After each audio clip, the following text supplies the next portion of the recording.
किसके? पत्रकार महोदय, सबसे पहले तो जो चुनाव की धांधली की बात कर रहे हैं, ये धांधली की बात नहीं है। ये चुनाव आयोग जो है उसका काम चल रहा है, ना कि हमारे देश के प्रधानमंत्री और सूबे के मुख्यमंत्री। एक चीज तो आप जरूर जानिए, और ये सच्चाई है पूरा लोक जनता कि आज तक मुख्यमंत्री हमारे आदरणीय नीतीश जी कभी भी किसी चीज भ्रष्टाचार में उनका नाम नहीं आया। ये तो सच है, इसको कबूलना होगा, चाहे दुनिया जो कहे।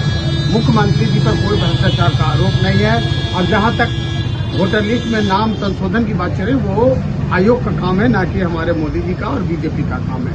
और रही बात जो अपमानित करने का, जो जहां पे राहुल गांधी या तेजस्वी यादव जी बैठे हुए थे या भाषण दे रहे थे, तो वहां पर वहां की जनता जो अपशब्द का प्रयोग किया, ये शोभनीय नहीं है।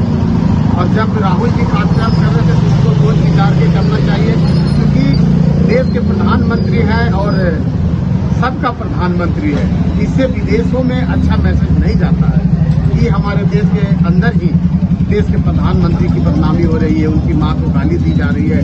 ये शोभनीय नहीं है, क्योंकि हमारे देश के प्रधानमंत्री जिस तरह से विश्व गुरु में झंडा फहरा रहे, अभी जापान में डंका बज रहा है, आपको चाइना में, कई कंट्री में उनका जो काम चल रहा है और विकास की गंगा बह रही है देश में, तो उसका जय जयकार होना चाहिए।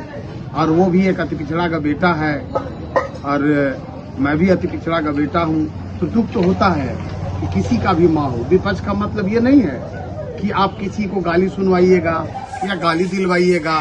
विपक्ष का मतलब होता है कि सही रास्ता दिखाना, जो गलत हो रहा है उस पर उसका विरोध करना, ना कि माँ और बहन के गाली दिलवाना या गाली सुनवाना। ये कतई बर्दाश्त नहीं करेगा और मैं इसका घोर निंदा करता हूँ। और इस वक्त हम लोग सब ये मांग करते हैं कि राहुल गांधी जी हो चाहे तेजस्वी यादव जी हो, क्षमा याचना करना चाहिए, उनको मांगना चाहिए, ताकि देश में जो उग्र लोग हो रहे हैं, जो जनता रोड पर उतर रहा है, कम से कम शांति बहाल हो जाए। और कुछ पूछना चाहते हैं?